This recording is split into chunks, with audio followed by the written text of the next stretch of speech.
శ్రావణ శుక్రవారానికి నేను చేసిన వంటలివి: పొంగలి, కొబ్బరి లవుజు, పులిహోర, సున్నుండలు, ఇంకా ఆలూ ఫ్రై, టమాటో పప్పు, వైట్ రైస్, గోంగూర పచ్చడి బయట నుంచే తెప్పించాను.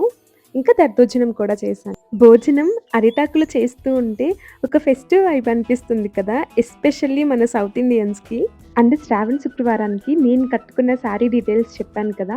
ఇది రస్మలై ఫ్యాబ్రిక్ అండి. నేను తీసుకునే ప్రతి శారీకి ఒక యూనిక్‌నెస్ ఉండేలాగా చూస్తాను. మనకు నచ్చిన ఫ్యాబ్రిక్ ఇష్టమైన కలర్‌లో తీసుకొని మనమే ఓన్‌గా డిజైన్ చేసుకుని ఒక మంచి సెల్ఫ్ సాటిస్ఫాక్షన్ అండ్ మన డిజైన్స్‌లో ఆ యూనిక్‌నెస్ కనిపిస్తుంది.